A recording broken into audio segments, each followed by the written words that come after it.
Welcome to Thrive in Design, a podcast about making money in beautiful interiors as it relates to product-based businesses in the interior design industry. Each week, we'll discuss innovative strategies on how to approach product development and design sales in a shifting market. I'm your host, Nicole Ben.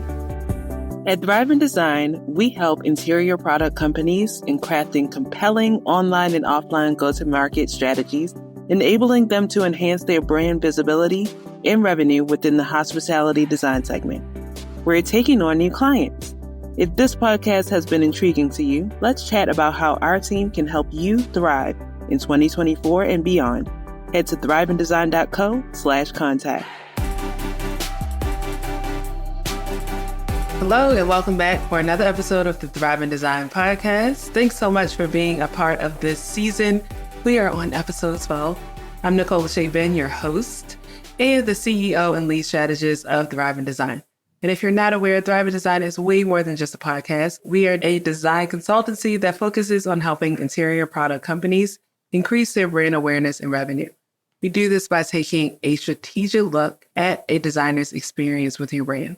So when you work with us, it could be a lot of things, but we first start by auditing that experience, creating a strategic plan to move forward. And sometimes we also might be helping you execute that strategy, revamping your marketing tools, and so on and so forth. But overall, we're focusing on that offline and online experience to make sure that your brand story is told cohesively across all platforms. So again, thank you for sticking with us for all the episodes of this season of the podcast. It's been a special one with so many guests and so many solo episodes to get you valuable information during the season of the podcast. And as you're well aware, we've talked about a lot of different things from AI to sustainability. And of course, my favorite thing, storytelling as it relates to many different aspects of your brand. So we're going to finish it out today by wrapping it up with storytelling and talking about your firm library presence. So as we all know in this industry, most, if not all, design firms have a library.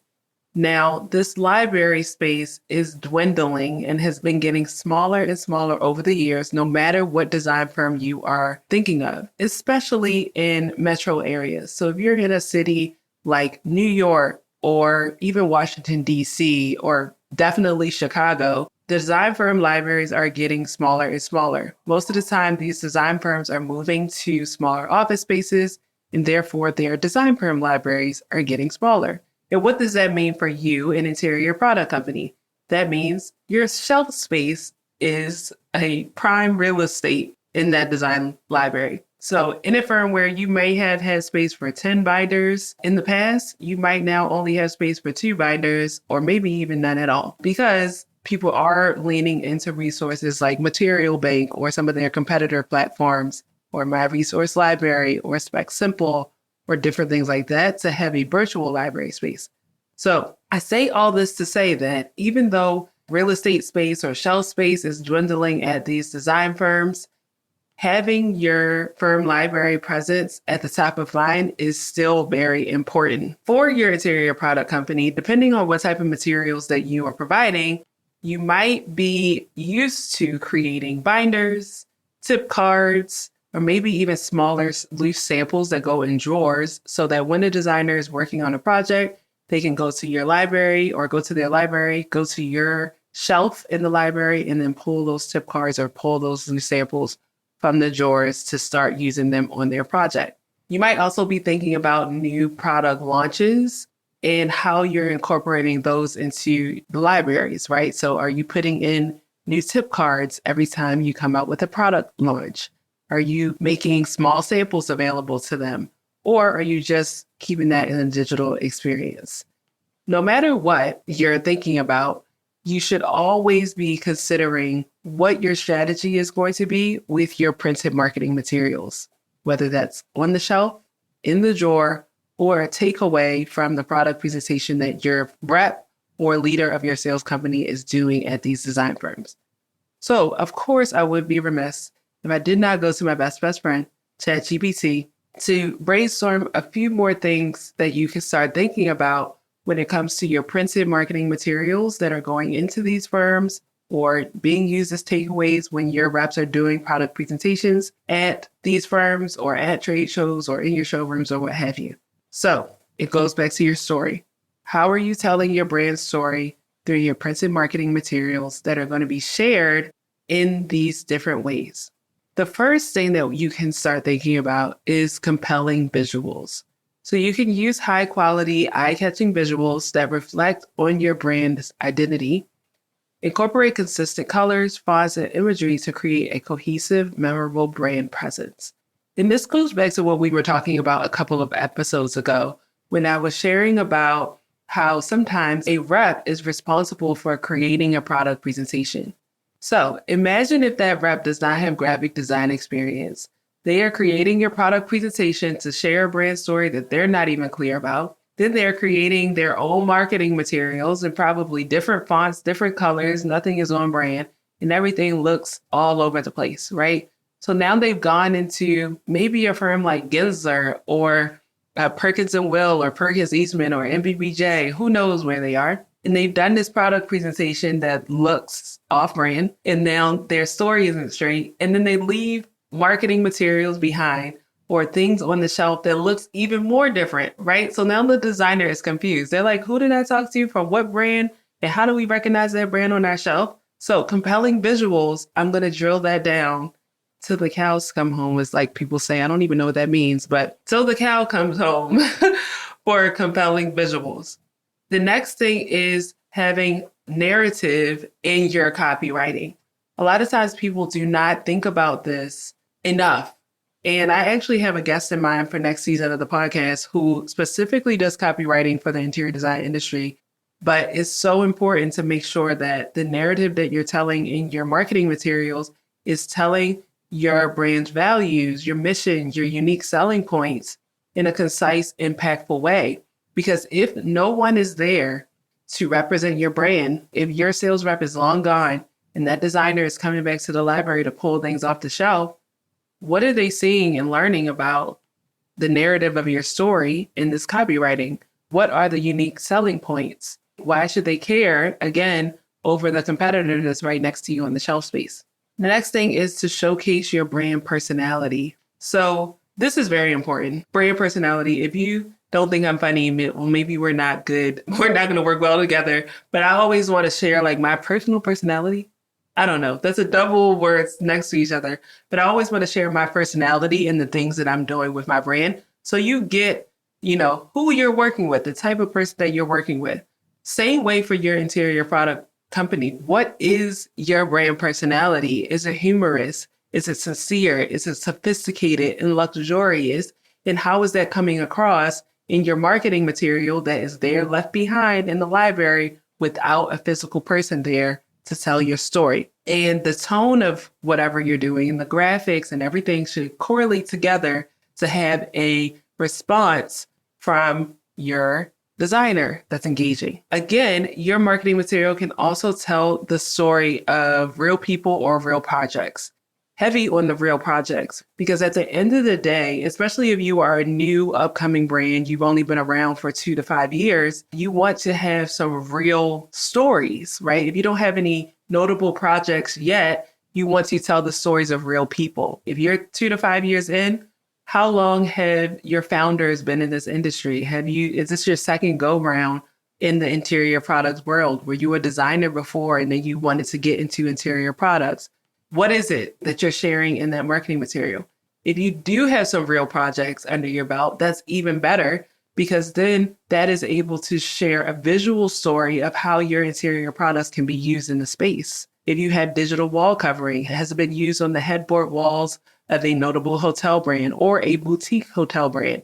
If you have carpets, and I'm looking at the space around me, if you have carpets, has it been used in ballrooms of a hotel brand or whatever it is, and cruise ships? It could be used anywhere. But do you have any projects where you have beautiful imagery, not snapped on your sales rep's cell phone, because I've seen that too, but beautiful professional photography that could be used in your marketing materials so that designers could then imagine how your interior products could be used in a space? The next thing to do when you are creating these marketing materials is to make sure you have visual hierarchy.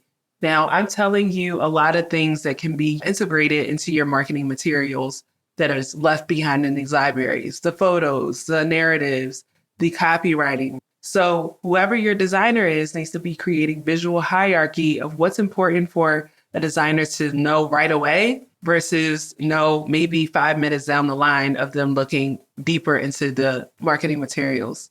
And the next is interactive elements. Now, I know you're like, interactive elements, how can it be interactive if it's a physical printed marketing material?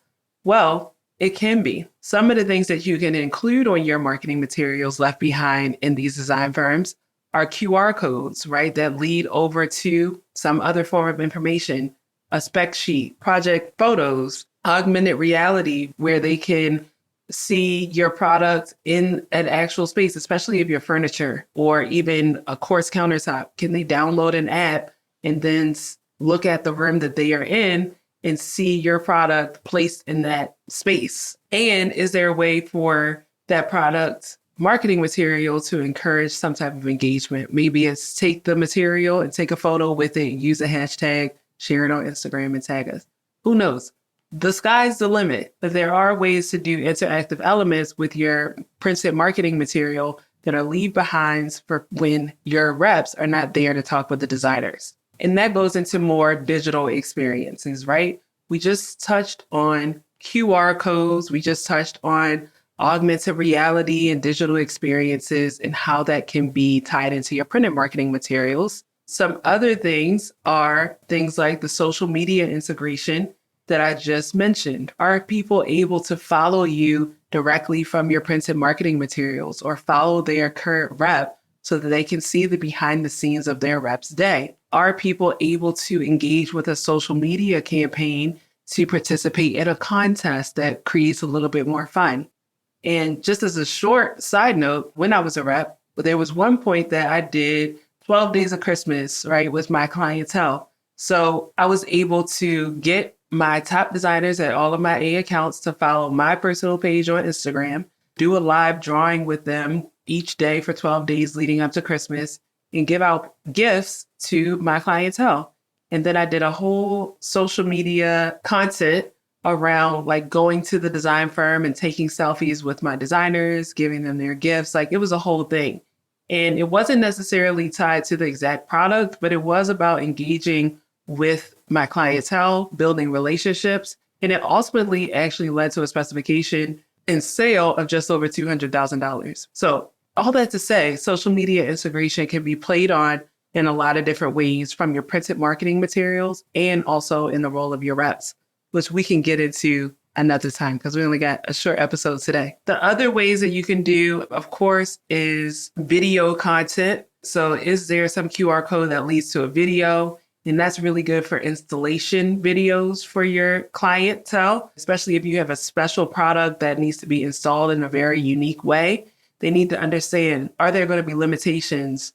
Is the installation going to increase the price because they need to bring in a special subcontractor in on the job and it needs to be subbed out? That installation video can be a make or break of them specifying your product. And last but not least, is a mobile-friendly landing page. I'm saying all of these things about QR codes that lead to videos, into your reps, into your website, into spec sheets. At the end of the day, that experience is going to be done from their phone. So the designer is going over to the library, scanning the QR code with their phone, right? Not the computer back at their desk. So your website or that landing page that they land on from the QR code needs to be mobile friendly. So ensure that any digital experiences linked from your printed materials are optimized for mobile devices to have a seamless transition between print and digital for your user experience.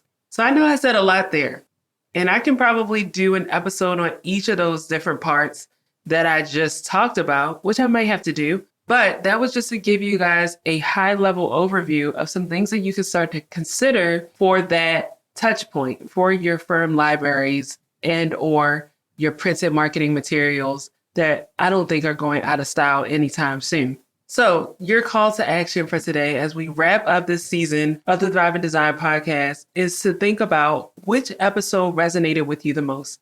Because I always have people reach out to me and say, hey, I was listening to episode 5 or 10 or 12, and my company is struggling with that exact thing. The things that you shared, Nicole, is exactly what we need help with. I have this happen all the time, and I want that person or that next person to be you.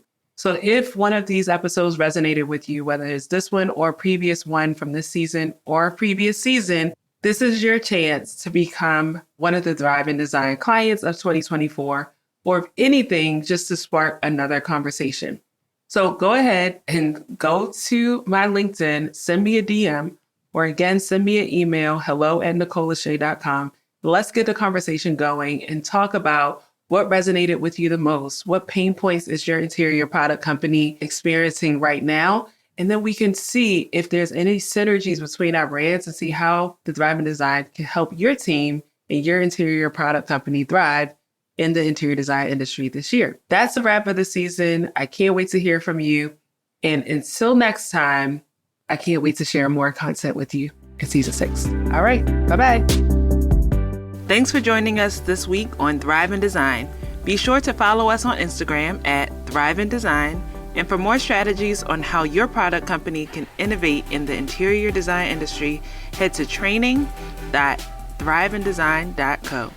As always, subscribe to the show to catch every new episode and leave us a review so we can continue to create captivating content.